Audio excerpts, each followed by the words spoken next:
I was sitting there, clutching that paper in my trembling hands, when the doctor told me there weren't any cancer cells left in my body. Zero. Nothing. As if the tumor that had been consuming me for months had simply vanished. Dr. Santos looked at me with an expression I'll never forget, a mixture of disbelief, confusion, and something that seemed almost fear. He repeated the results 3 times, as if the words might change their meaning.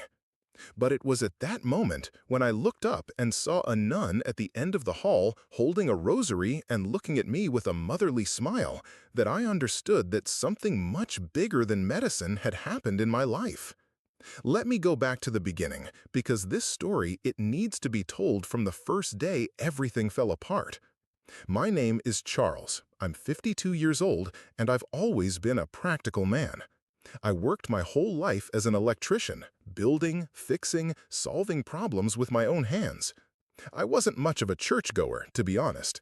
Not that I was against it, but I always figured that God, if he existed, was too busy with bigger things to worry about me. My wife, Anne, was always more religious than I was.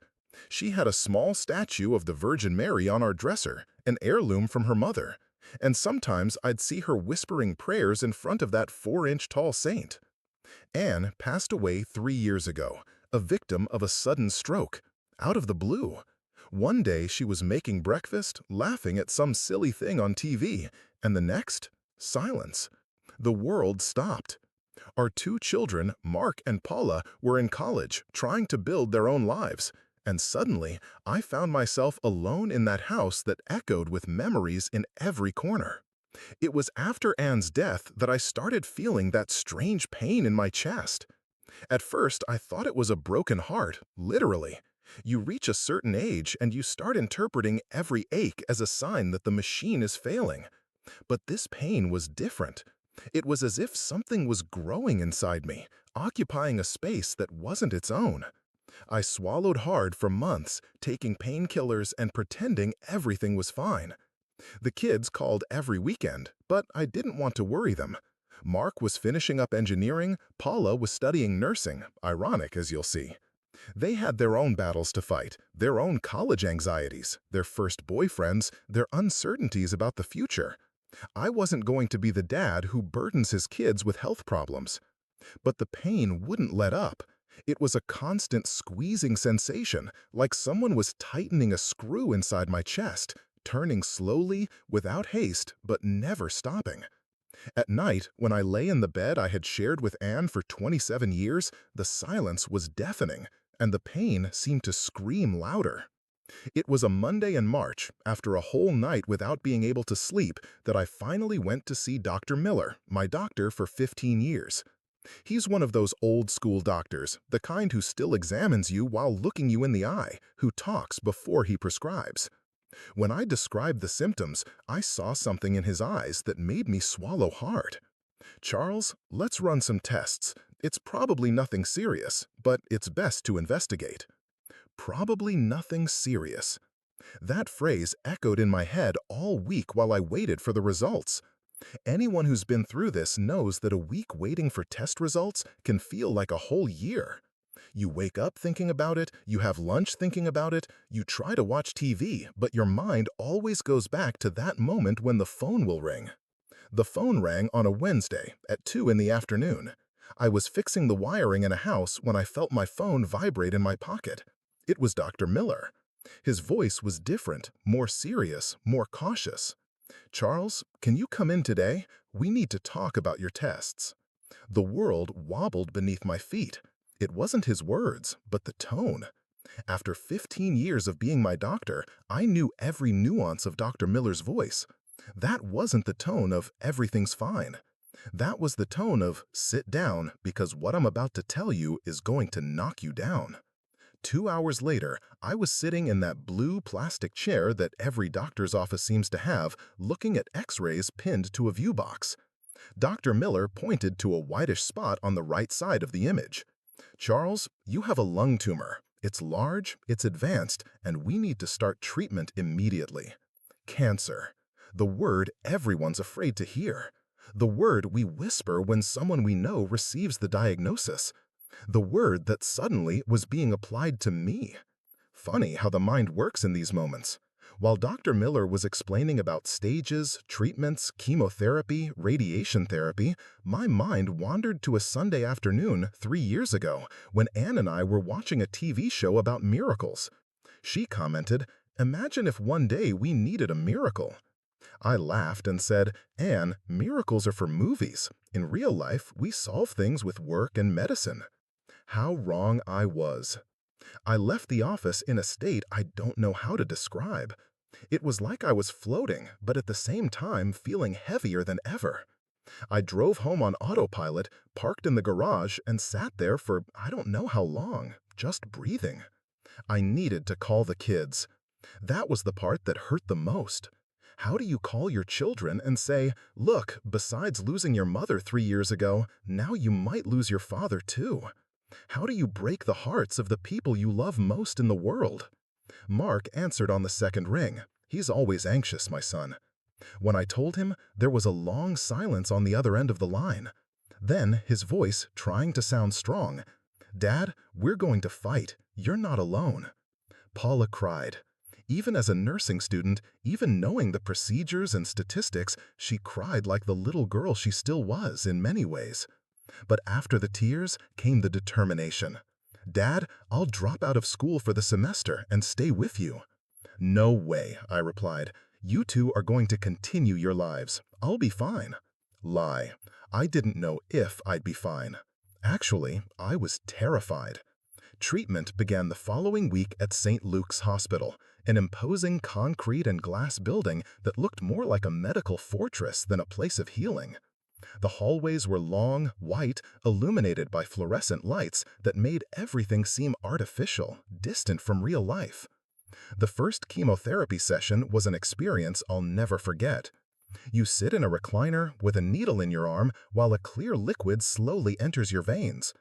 It seems harmless, but soon you feel a metallic taste in your mouth, a subtle nausea that grows slowly, like a wave forming on the horizon. Dr. Santos, my oncologist, was a young, competent, and straightforward man. "Charles, I'm not going to lie to you. It's a difficult case, but we're going to fight with every weapon we have." I liked him for not giving me false hope, but also not completely discouraging me. The following weeks turned into a hospital routine. Chemotherapy on Tuesdays and Fridays, blood tests every week, follow-up appointments. I met other patients, other stories. Mrs. Martha, a 70-year-old woman who crocheted during sessions and always had a word of encouragement.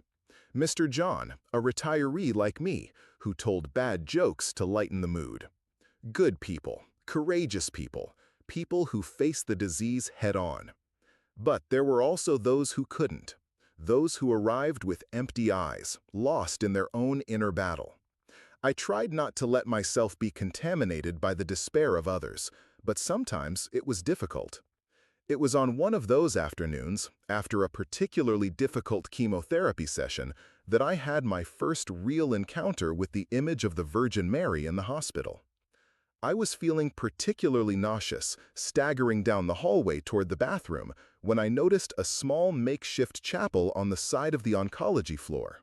It was a tiny space, more like a closet that someone had decided to turn into a place of prayer. There were a few plastic chairs, a small altar with slightly faded artificial flowers, and in the center, an image of the Virgin Mary that couldn't have been more than 6 inches tall.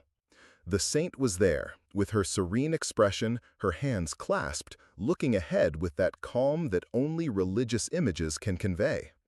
I don't know why, but I went in. Maybe it was just to escape the bustle of the hallway, maybe it was something more. I sat in one of those plastic chairs, and we sat there, me and the saint, in silence. I didn't pray, I didn't ask for anything, I just stayed. It was strange to be there. I, who had never been religious, sitting in a hospital chapel, looking at an image my wife venerated. I started thinking about Anne, how she would react if she saw me there. She would probably smile in that way of hers and say, "So, you're starting to understand, aren't you, Charles?" But Understand what? I didn't know. In the following weeks, whenever the treatment became too heavy, I returned to that little chapel. It wasn't a conscious decision, it was more like an instinct. My feet took me there, and I found myself sitting in that chair, looking at the Virgin Mary. I began to notice details I hadn't noticed before. The image had some marks of time, as if many hands had already touched it. There were always fresh flowers on the altar. Someone changed them regularly, but I never saw who. And there was something in the saint's eyes that intrigued me. I can't explain it exactly, but it was as if she were really seeing me. If you're following our conversation so far, and these stories of faith and overcoming touch your heart, subscribe to the channel to continue receiving reports like this. Because sometimes we need to hear that other people have walked through the valley of the shadow and found light on the other side. It was during the 3rd month of treatment that things started to get really difficult. My body was reacting badly to the chemotherapy. I lost 33 pounds, lost all my hair, and there were days when I could barely get out of bed. The boys came to visit me on weekends, but I saw the worry in their eyes. Paula, especially, couldn't hide it. As a nursing student, she knew how to recognize the signs of someone who was losing the battle. On a Thursday night, after a particularly brutal session, I was lying in my bed at home, feeling like my body was a broken machine that someone was trying to fix with the wrong parts. The nausea was constant, the weakness was desperate, and for the first time since the diagnosis, I seriously wondered if it was worth continuing the fight. It was that night that I picked up Anne's rosary. It was kept in a drawer of the dresser, along with other memories of her. A simple rosary of dark wooden beads that she had received from her mother on her wedding day. I held that rosary in my hands, and for the first time in months, I felt like crying. I cried for Anne, who wasn't there to help me. I cried for my children, who were watching their father wither away. I cried for myself, for having to face the possibility that maybe I wouldn't win this battle. And amidst the tears, without knowing why, I began to pass the beads of the rosary between my fingers, one by one, as I had seen Anne do so many times. I didn't know the prayers, I didn't know what to say, so I just started talking. I talked to Anne, asking for her help from wherever she was. I talked to God, even though I wasn't sure He was listening.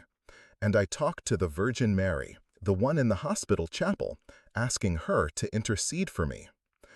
"I don't know if you're really there," I whispered in the dark room, "but if you are, I need help. I don't want to die. Not yet. My children need me. I still have things to do in this life." The next morning, I woke up feeling more energized than I had in weeks. I can't explain it, but it was as if a new energy had entered my body during the night. I got up, showered, and made a decent breakfast for the first time in days. During my appointment with Dr. Santos that week, he commented that I looked better. "Sometimes the body finds strengths we didn't even know we had," he said. But there was something in his eyes that made me think he was also surprised by my improvement. The blood tests that week showed a slight improvement in the tumor markers. Slight, but significant. Dr. Santos adjusted the chemotherapy protocol, changing the dosage of some medications. "Let's continue on this path," he said. "Your body is responding better than we expected." Around this time, I started having strange dreams. They weren't nightmares, they were more like visits. I dreamed of Anne, who appeared young as on the day we got married, telling me that everything would be all right. I dreamed of my grandmother, who had died when I was a child, making me coffee and telling stories of when she was young. And I dreamed of a woman I didn't recognize, but who was somehow familiar to me. She wore a blue robe and had a deeply compassionate look. In the dreams, she didn't speak, she just looked at me and smiled, as if she knew something I didn't yet know. I started waking up from these dreams with a sense of peace I hadn't felt in months. It was as if, during sleep, someone was healing me from the inside, repairing not only my body, but my soul. In the hospital chapel, I started talking to the Virgin Mary as if she were an old friend. I talked about my fears, my hopes, the small victories of each day. "Today, I managed to eat a whole plate of food," I'd say. Today, I didn't feel nauseous all morning. Small things that, before the cancer, I didn't even notice, but which were now significant achievements. One day, while I was in the chapel, a nurse I had never seen before came in. She was an older woman, with gray hair tied in a bun and a kind smile. She wore a small crucifix on her chest and carried a rosary in her hands. "Excuse me for bothering you," she said. "May I sit for a moment?" I gestured for her to sit next to me. We sat there in silence for a few minutes, two strangers united by the need to find peace in that small sacred space. "Are you undergoing treatment here?" she finally asked. "Yes, lung cancer. And you?" "I'm Sister Lucy. I work as a chaplain here at the hospital," she smiled. "I see you here almost every day. You talk to the Virgin Mary as if she were your friend." I felt my face blush. "I'm sorry if I'm doing something wrong.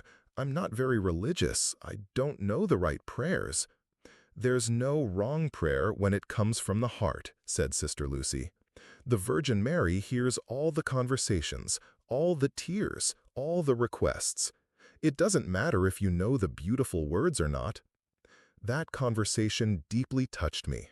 For the first time, someone told me that I wasn't doing anything wrong by talking to the Virgin Mary in my own way, with my simple words, with my wavering faith.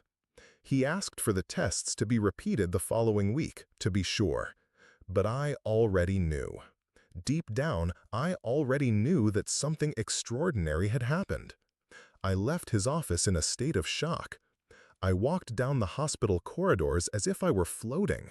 My feet automatically carried me to the chapel, where the Virgin Mary waited for me with her serene smile. I knelt before the image, something I had never done before, and I cried. I cried with relief, with gratitude, with awe at the mystery that had happened in my life. And it was at that moment, as I looked up through my tears, that I saw Sister Lucy standing at the chapel entrance, holding her rosary and looking at me with that maternal smile I knew so well. "I told you you were already healed," she said softly. The following week's tests confirmed it. There were no more traces of cancer in my body. Dr. Santos, ever the scientist, talked about spontaneous remission, about rare but documented cases of inexplicable cures. But I saw in his eyes that he too was impressed by what had happened. "Charles," he told me at the end of the consultation, "in 20 years of oncology, I've seen many cases. Some are explainable by medicine, others remind us that there's still much we don't understand about life." I went home that afternoon a transformed man. Not only because I was cured of cancer, but because I had discovered dimensions of life I never knew existed. I had discovered that faith doesn't need to be perfect to be real. I had discovered that sometimes when we are weakest, we find strengths we didn't even know we possessed. I had discovered that a family's love can be more powerful than any medicine. I called the boys and shared the news. Paula cried so much that I had to wait 10 minutes for her to be able to say anything. Mark, always reserved, simply said, "I knew it, Dad. I knew it would be all right." That night, I sat in the living room looking at the picture of the Virgin Mary that Anne had left on the dresser. I picked up her rosary, and for the first time, I managed to say a Hail Mary completely without hesitation.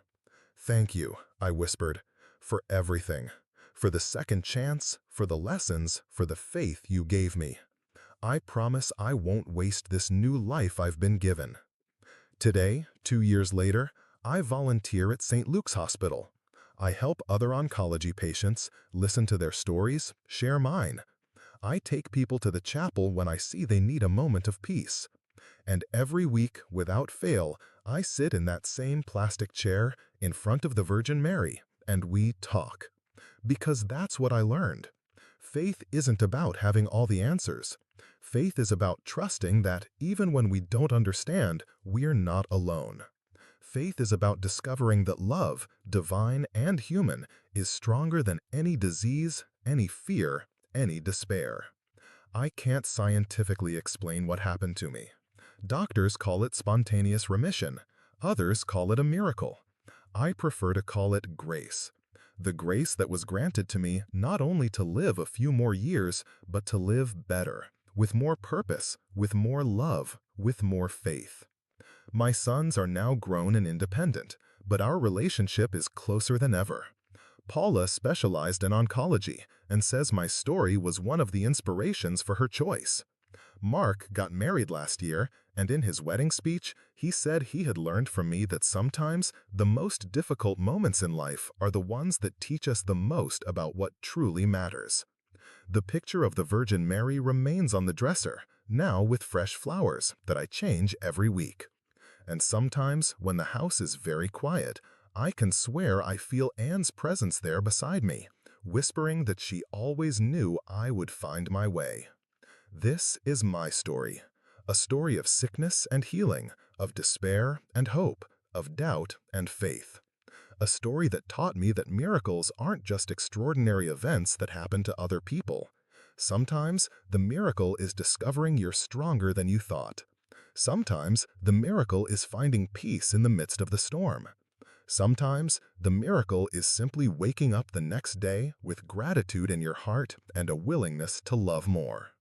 If you're going through a difficult time in your life, if you're facing an illness, a loss, a challenge that seems bigger than you are, I want to tell you something.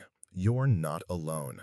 You may not feel it now, the darkness may seem complete, but there's a light waiting for you. There are forces working in your favor, even when you can't see them. Don't give up. Keep fighting, keep searching, keep believing. Because sometimes, when we least expect it, when we're ready to throw in the towel, that's exactly when the miracle happens. And if, like me, you're not a very religious person, don't worry. Faith takes many forms, and they're all valid when they come from the heart. It's not about knowing the right prayers or following all the rituals. It's about keeping your heart open to mystery, to love, to the possibility that something bigger than ourselves is always present, always watching over us, always conspiring in our favor. This is the lesson I carry with me every day. Life is a gift. Each morning is a second chance, and love, in all its forms, truly is stronger than anything.